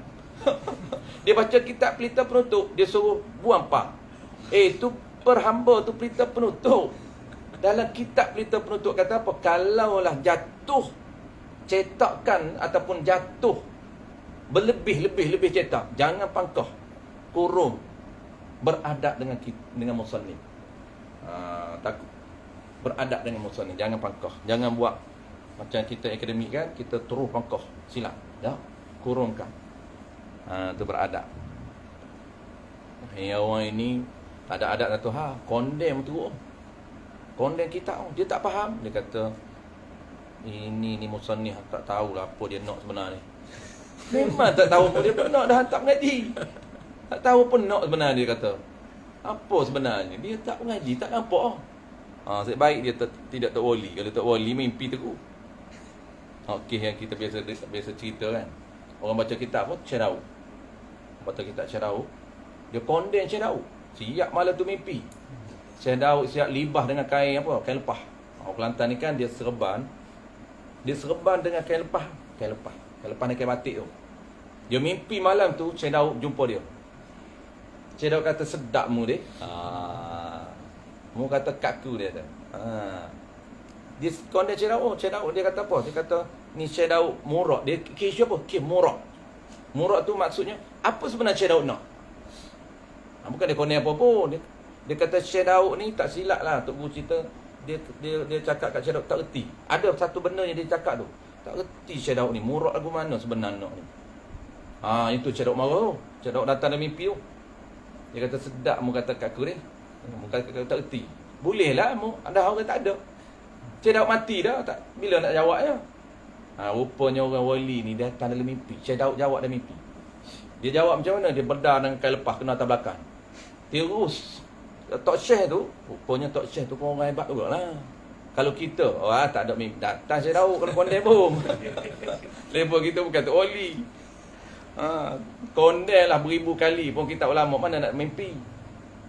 Tu mazhar nak hanyut di Matla'il Badrai, dia nak hanyut laut. Mana ada mimpi tu. Kalau mimpi hari ni jadi ahli sunnah lah. Tak jadi ahli sunnah sebab dia tak, Syekh Daud tak datang dalam mimpi dia. Dia nak hanyut kita tu. Patut Syekh Daud datang dah. Libah kain lepah. Libah dengan kain lepah berbirak. Dia bangkit tengok berbirak. Tu nak cerita tu wali. Ada kesan. Kita ni buatlah kesalahan untuk musannif pun. Tak macam mana pun. Dia tak datang dalam mimpi. Adapun yang dinamakan tempat habis. Tempat sembahyang tu apa dia? Adapun yang dinamakan tempat sembahyang itu baran. Apa baran tu? Tempat lah. Baran ni tempat yang bersentuh, yang ni bertemu. Baran yang bertemu dengan kita. Kita ni musalli lah, orang sembahyang. Dan pakaian kita, pakaian orang sembahyang kita. Pada ketika gerak dan diam. Jangan kita buat orang umum pula. Kita orang solat lah. Kalau tak solat, tak batal apa pun. Jangan. Kita tu siapa ustaz? Kita. Tak boleh bertepung dengan haji kita. Pula. Tak ada apa pun tak solat bertepung dengan haji. Ini tu cerita yang batal ni. Orang yang solat tu kita tu musalli. Orang yang solat. Kalau orang tak solat bertepung pun tak apa. Tak ada masalah apa pun. Tak jadi batal. Ni batal ni sebab dia duduk solat. Maka kita di situlah orang yang solat. Dan pakaian kita bila? Pada ketika gerak, diam. Ini gerak dan diam. Apa maksud gerak tu? Ketika dia rokok, ketika dia i'tidal, ketika dia sujud, ketika dia duduk antara dua sujud, tu diam.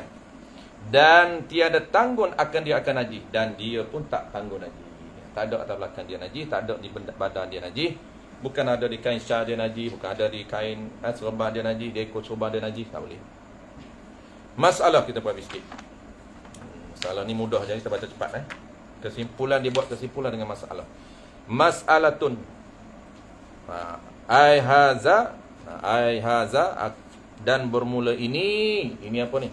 Mas'alatun. Ini masalah. Jadi fiqh ni bermasalah. Tu mengaji dia bermasalah. Orang mengaji fiqh adalah orang yang nak tahu masalah. Payahnya ialah orang yang tak faham. Tu pun masalah tu. Saya ustaz tak faham mengaji. Tu masalah. Kenapa? Baca masalah pun tak faham masalah. Dia masalah diri dia lah tak faham. Dia baca masalah tak faham. Jadi dua masalah saya. Satu masalah saya, yang kedua masalah tu. Tanya dia, apa masalah kau? Masalah saya tak faham ustaz. Tak apa-apa. Tak faham akan masalah. Masalah ni hukum lah ni. Kes dia panggil study case. Dalam bahasa English orang panggil study case. Bahasa kita study case. Kalau hamba dia panggil study case. Tak main masalah ni. Jika jika jatuh, jika ni sama takdir. Andai aja ni, bukan betul ni. Jika jatuh najis ke atas orang yang dalam sembahyang. Jatuh najis ke atas orang dalam sembahyang. Jatuh tu kena badannya, badan orang yang sembahyang atau pakaiannya, pakaian orang sembahyang, maka jika najis, maka ni belum jawab lagi. Dia jika ni ada jawab dengan maka, belum jawab. Maka ni tafsir dia panggil, nak perinci lagi.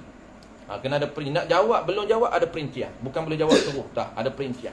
Dia panggil apa? Dia panggil ada seni dalam fiqh ni. Sebelum menjawab, dia kena ikut disiplin ilmu. Ni dia panggil seni. Bukan terus jawab, bukan. Pakar macam mana pun dia tak boleh terus jawab. Dia kena tengok dulu. Ni isu ni orang kata, kalau jatuh najis ketika kita duduk solat, adakah batal? Jangan jawab batal terus.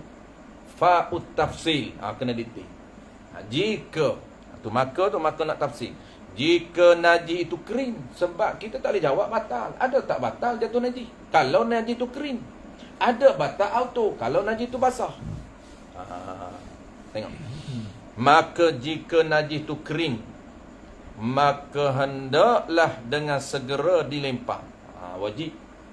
Kalau najis itu kering, apa tindakan dia? Tak batal. Wajib dengan segera dilempar. Apa lempar tu? Buan. Kau tak pandai kau tak reti lempar. Dia pun berbadal lagi. Buannya najis kering tu. Tu dia panggil lembuam, itu dipanggil badal bagi lempar. Dan dilempar buan. Najis kering tu.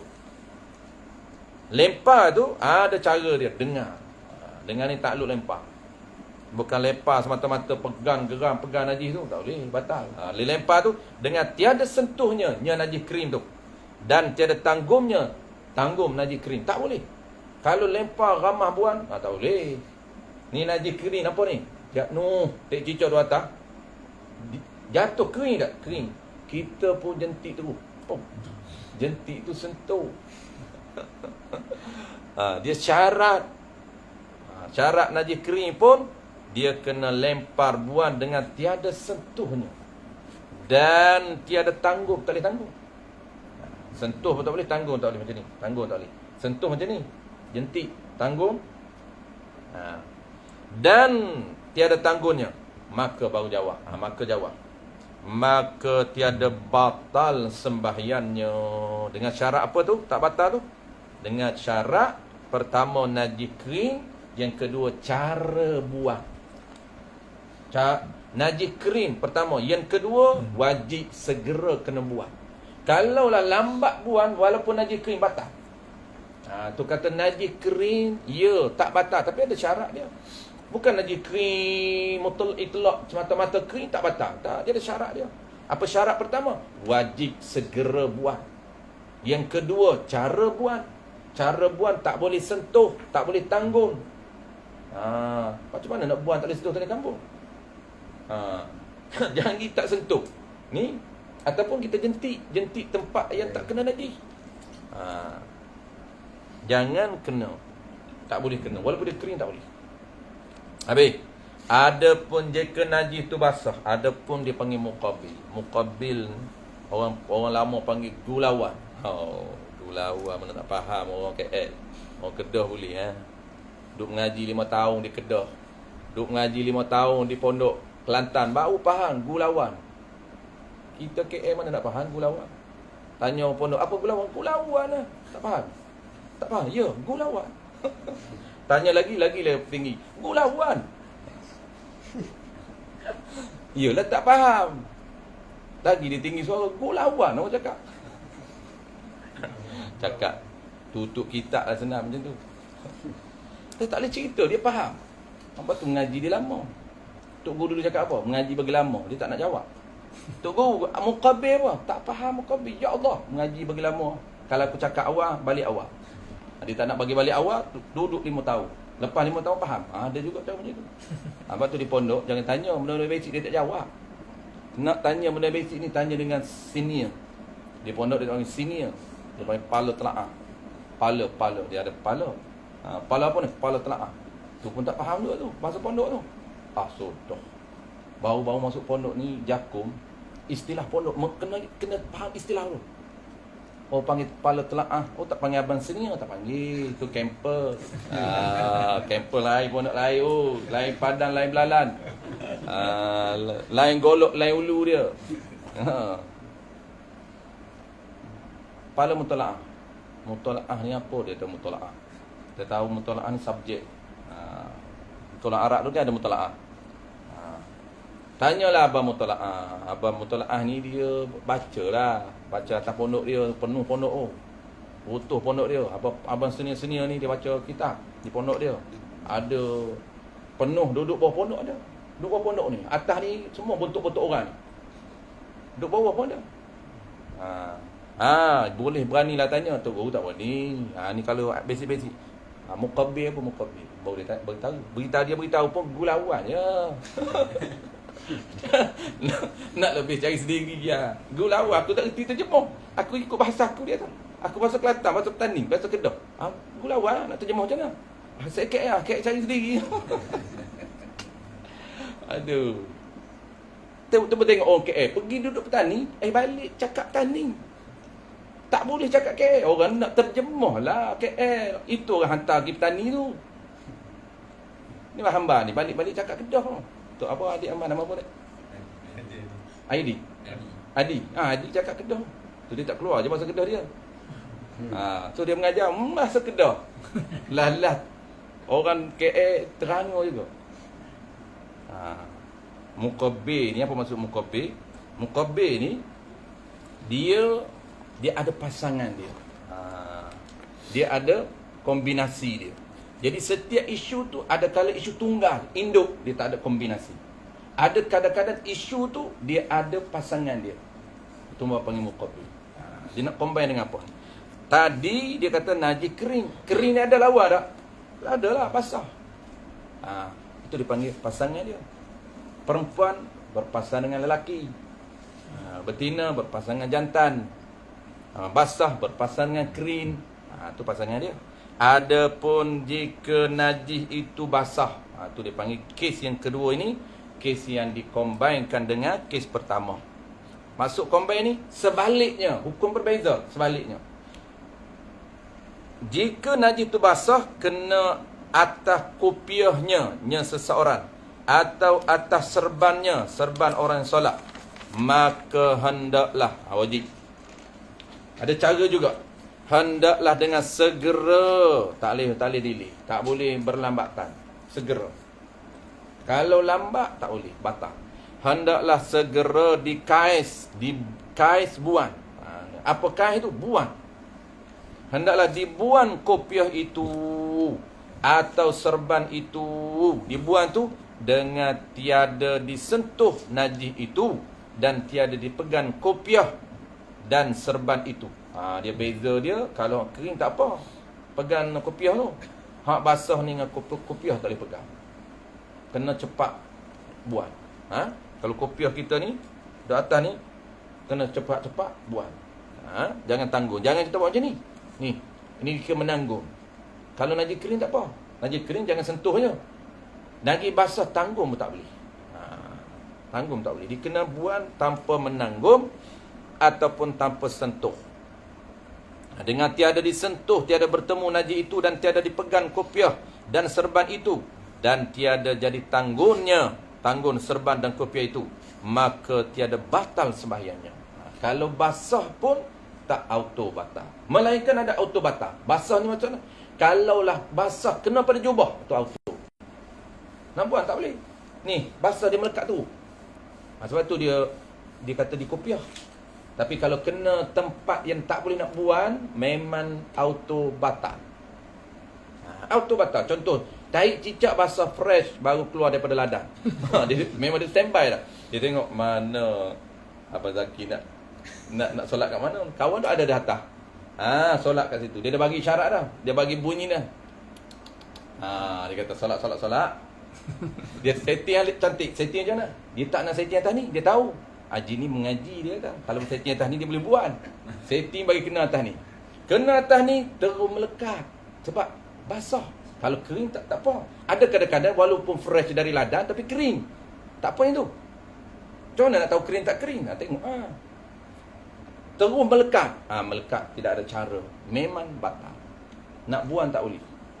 Kalau buang pun masih melekat. Contohlah kita buat macam ni. Tak kena pun kan. Dia jatuh tapi masih melekat. Sebab dia bukan kering. Tapi kering dia terus jatuh tanpa meninggalkan kesan. Kalau cicak basah, dia akan meninggalkan kesan. Kalau masjid Ustaz, macam mana Ustaz? Kita masjid lain. Masjid tak boleh. Kita kena berhenti ke? Masjid ni ada kala dia tak auto berhenti juga. Kalau masa masih panjang, auto berhenti. Tapi masa pendek, kalau berhenti tak sempat nak solat. Sebab masa contoh 2 rakaat lagi nak habis.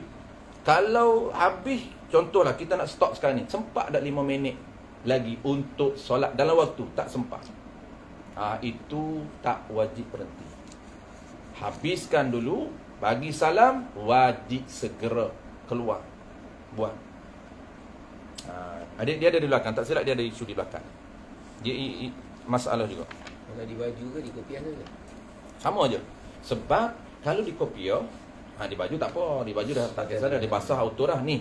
Di kopiah yang kata kena buang tu, buang sekira bukan dalam masjid. Kalau najis basah di kopiah, kita wajib buang segera dan buang dengan cara tak tanggung, tak sentuh. Tapi ingat, najis kering dan najis basah nak buang itu bukan dalam masjid. Kalau dalam masjid tak boleh buang. Lepas tu macam mana? Tak boleh buang, auto batal. Ya, kalau masa panjang boleh solat lain, auto batal. Kena buang najis atau payah kita di luar masjid, baru sembahyang lain. Tapi kalau masa tak ada, tak cukup masa tu, solat, teruskan solat. Sebab masa tak cukup. Kalau kita berhenti, tak sempat dalam nak takbir dan salam dalam waktu. Maka teruskan, walaupun najis ada. Solat tu tak batal. Tak batal. Tak silap ada dalam kitab kita. Bawah ada. Ada bawah. Okey. Kita teruskan.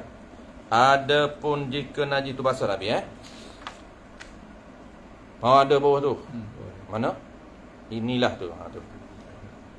Dan tiada jadi tanggungnya, maka tiada batal sembahyangnya. Habis. Ni tak ada batal sembahyang tu apa? Najis yang basah kena atas kopiah dia, segera dia buang. Tanpa sentuh, tanpa tangguh, tak batal. Inilah. Ini apa ni? Inilah ni masalah. Ini ni masalah ni isu ni pada bukan dalam masjid. Dua-dua isu ni. Isu kering, najis kering kita buang. Najis basah kita buang segera. Isu ni bukan dalam masjid. Tu. Ada pun ni muqabil. Muqabil dalam masjid. Tu dipanggil lawan pada pasangan kepada masjid, dalam masjid, luar masjid. Kalau dalam masjid macam mana? Adapun jika dalam masjid, maka perinci. Maka jawab jika. Maka haram ia orang solat itu jatuhkan najis itu dalam masjid. Tak boleh jatuh dalam masjid. Haram. Kalau buat haram. Lepas tu nak buat macam mana? Maka hendaklah ia berhenti sembahyang. Pergi buang najis yang kenanya itu di luar masjid. Ni auto batal. Jangan pergi buang datang sambung balik, itu betul benda. Kita tengok macam mana sebut. Maka hendak ia berhenti sembahyangnya. Berhenti itu buat apa? Pergi buang najis yang kenanya itu. Pergi buang kat mana? Di luar masjid. Beritahu satu-satu. Jika pergi buang tu, pasuk pergi buang tu berhenti, masuk berhenti tu batal lah sembahyang tu. Jangan pergi buang masjid datang pula sambung. Telur benda. Nak baca kitab pun tengok. Tu faham sendiri. Tu kata mengaji ke tidak faham sendiri. Mudah je Sulam Sebiam ni. Mudahlah baca nak tahu. Baca ramai orang baca hari ni. Sedap goreng tu. Anak murid tanya, tak tanya, sedap. Cuba tanya sekali, selegok dia. Jawab, sambung lah, tak ada masalah apa, boleh berjalan. Jalan selangkah, 2 langkah, 3 langkah, pandai. Jika dapat, yang kata batal tu, jika dapat disembahyang pula itu sempurna dalam waktu. Kalau waktu cukup, boleh. Maka jika sempit, apa maksud sempit? Tak boleh, tak cukup. Maksud sempit ni apa? Tak cukup 4 rakaat dalam waktu. Tu tak cukup tu. Maka hendaklah ia kaisnya jatuh dalam masjid. Silap tadi. Bukan biar kat situ, kena kais juga, jatuh dalam masjid. Bukan duduk di badan, sebab duduk di badan kan tak sah lah sembahyang. Maka hendaklah ia kaisnya dia jatuhkan dalam masjid. Haram. Tapi antara duduk tempat dia, ini dia panggil apa? Prioriti. Kalau duduk tempat dia najis, duduk di badan dia batal. Nak pilih macam mana? Kalau jatuh bawah haram. Nak pilih batal ke nak pilih haram bawah? Kena pilih bawah. Kalau duduk di dia, duduk layan, batal. Nak pilih batal dia ataupun pilih buan di masjid. Jangan pilih batal dia. Pilih buan di masjid. Walaupun haram. Sebab batu tadi Ha. sebenarnya. Buan jatuh dalam masjid. Dan apabila ia sudah sembahyang, maka hendaklah wajib tu, ia ambil najis itu buan keluar masjid. Tu dia panggil hendaklah situ wajib. Wajib segera dia panggil. Jaduk birik panjang wajib buan segera. Dan wajib ia basuh masjid tempat yang kena najis tu. Jangan biar macam tu, jangan sutut siap. Sutut siap mana nak nampak. Dia yang buat. Wajib itu tanggungjawab dia. Wajib ia basuh masjid tempat yang kena najis itu. Jika najis itu basah. Jika tu qaid pada wajib basuh. Kalau najis kering tak wajib basuh, sunat basuh. Kalau najis kering sunat basuh, najis basah wajib basuh. Habis. Adapun penutup. Adapun najis yang basah yang kena badan.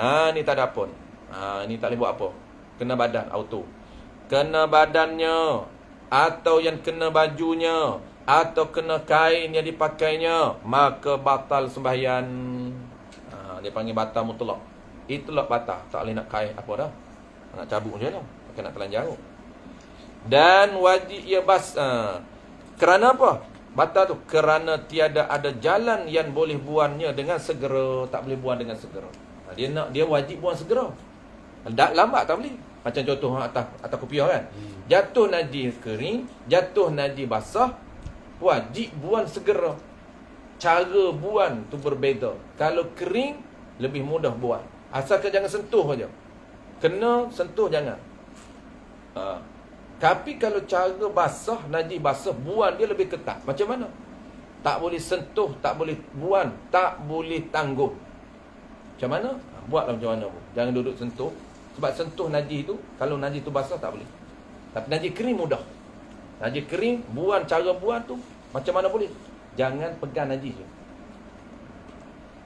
Jadi batalkan jalan solat tu mana? Yang najis. Yang ni jatuh atas badan, jatuh atas baju, auto batal. Sebab apa? Sebab tidak ada cara nak buan segera. Walaupun boleh buan, tapi lambat. Tak boleh. Itu dia kena ingat syarat. Sebab tu orang tanya, kenapa jatuh pada badan auto batal? Mana tak perlu tengok syarat tu, mana auto tu? Kenapa? Kerana syarat pertama tak lepas. Syarat pertama tu wajib segera buat. Tu tak lepas. Sebab tak ada cara nak buat segera. Tu tak perlulah tanya cara buat. Kalau dia perasan Ustaz. Kalau dia perasan. Kalau tak perasan, tak boleh apa. Bagi salam semua. Tak perasan ni sampai bila pun tak apa. Jangan orang cakap dah. Kalau dia selesai dah start, dia keluar, dia tengok dia nampak baju dia. Tengok masa. Kalaulah masa salam dengan dapat kesan najis di badan dia tu pendek masa dia. Masuk pendek ni segera dia dapat tahu. Lepas bagi salam, kadar masa salam dengan dapat kesan najis tu dia panggil segera. Maksudnya tak luas masa. Maksudnya tak panjang kadar masa dia.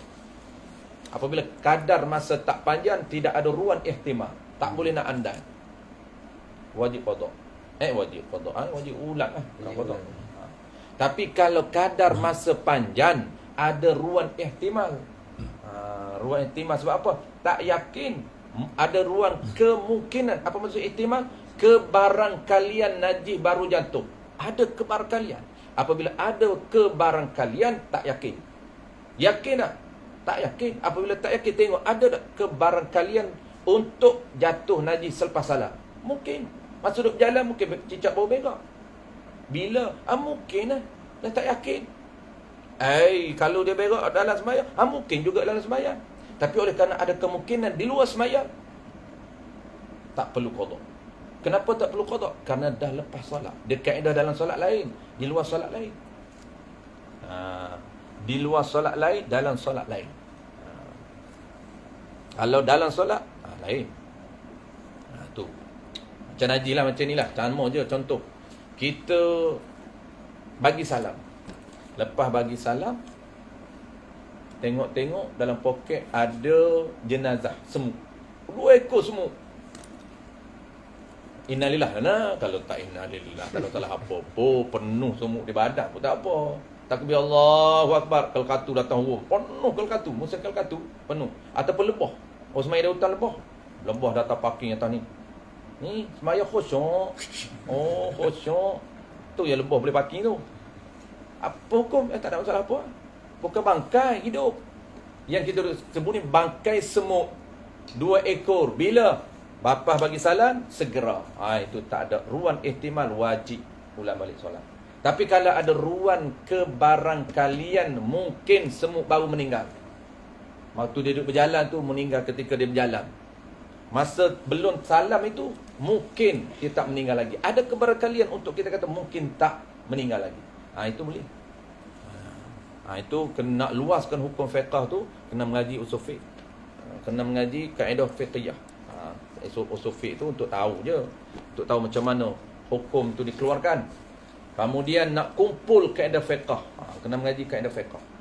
Barulah jawapan itu cantik. Barulah dia tak hantam. Kalau tidak hantam, macam mana? Orang tanya, kucing pula dah. Kucing datang parking duduk atas riba. Batal lah ustaz. Kucing tak masuk berak. Fikir dengan otak dia.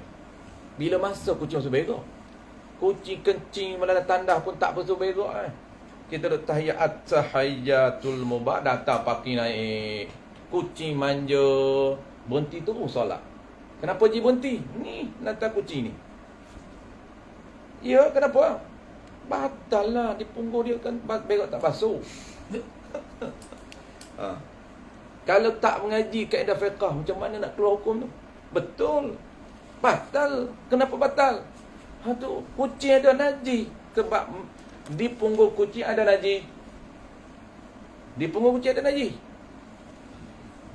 Kalau fikir otak logik tak? Logik dia tak mengaji kaedah fiqh.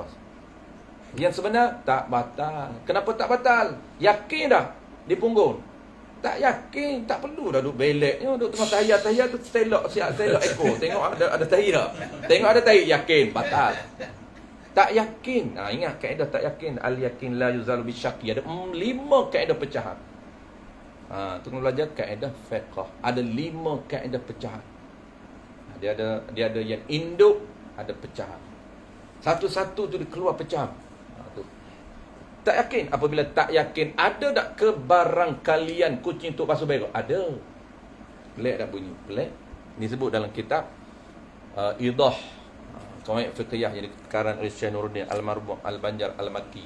Dia karan kitab tu apa kitab utama dia? Asbahun Nadha'ir. Asbahun Nadha'ir ni payah. Orang majlis pondok pun tak larang baca kitab tu. Asbahun Nadha'ir. Banyak isu dan payah nak faham. Syekh Nuruddin ni, dia ketika mana dia karan kitab tu, dia kata apa? Dia kata, saya mengambil kaedah daripada Asbah wa Nadha'ir yang saya belajar daripada guru yang saya faham. Dia tak faham, saya tak ambil. Tu Syekh Nuruddin 100,000 hadis dalam minda pun tak faham Asbah wa Nadha'ir. Kita faham, pelik tak? Ada orang pondok kata, saya Asbah wa Nadha'ir ustaz. Boleh apa? Boleh kacam je lah. Semban. Syekh Nuruddin Al-Marbuq Banjar Makki. Panjang nama dia.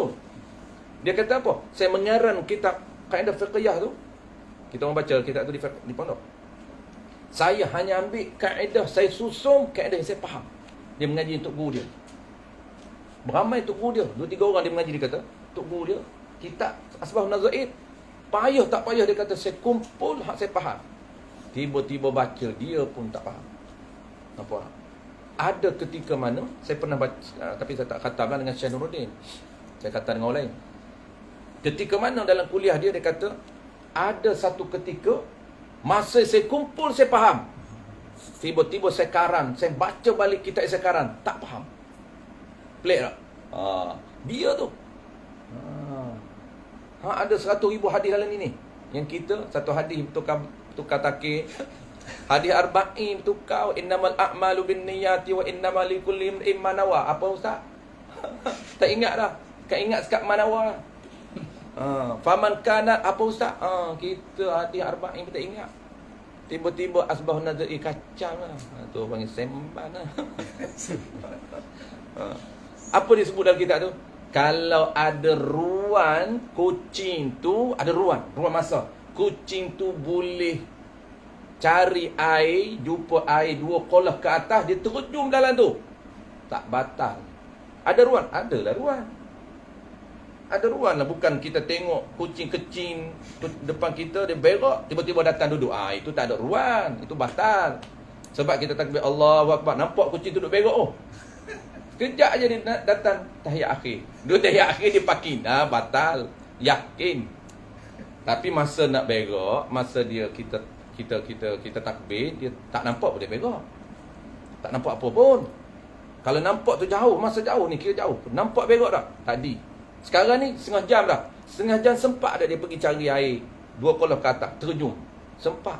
Ada air ke ustaz? Tak payah tanya tu. Mana ada air klinik ni ustaz? Andai itu, kata andai itu. So.